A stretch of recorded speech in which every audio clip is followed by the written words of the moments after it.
La revue Militant, je ne vais pas répéter ce qui a déjà été dit avec brio depuis ce matin sur l'état désastreux du service public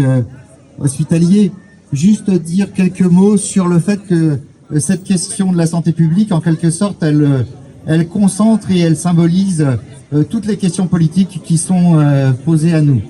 Je pense en particulier à la question de la relocalisation de l'industrie, des capacités de produire en France qui ont été mises en relief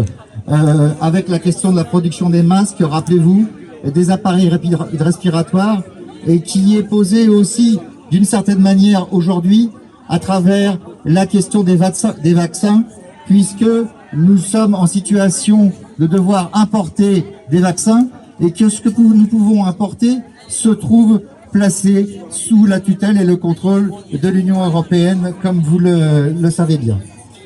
L'autre question sociale, c'est la nécessité de résorber la fracture territoriale qu'il y a dans notre pays et que les fermetures d'hôpitaux accroissent. C'est d'une part la fracture entre les territoires périphériques et les territoires ruraux et les métropoles et les services publics, et au sein des métropoles, comme c'est le cas de Paris, et comme on le voit à travers le débat sur la localisation des hôpitaux, c'est la possibilité pour les habitants de quartiers populaires d'accéder à un service de santé de proximité. C'est la question des salaires et de l'emploi, qui a été évoqué ce matin par un camarade de la CGT, à travers le recrutement des personnels, mais aussi la nécessité de revaloriser les salaires. Et c'est enfin la question de la défense des libertés, dont fait partie la défense de la liberté de prescrire, qui a été tout à fait mise en évidence, ce problème-là, pendant la crise du Covid. Alors je sais que les quelques idées que je viens d'évoquer sont très majoritaires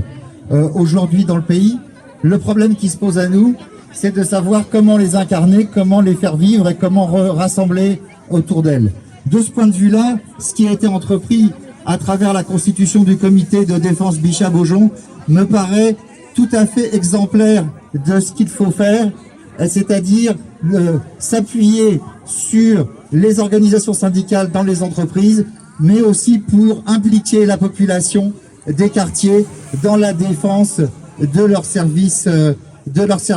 publics. Et ça, non seulement dans les endroits directement concernés, mais également au-delà.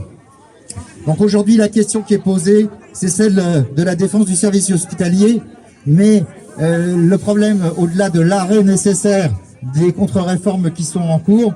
c'est celle de l'action sur les causes de ces problèmes-là. Et de ce point de vue-là, notre avis est que pour qu'on puisse agir sur les causes, il faut que ce soit le peuple travailleur qui tienne le manche dans le pays et non plus les fondés de pouvoir des multinationales et des compagnies d'assurance. Bravo.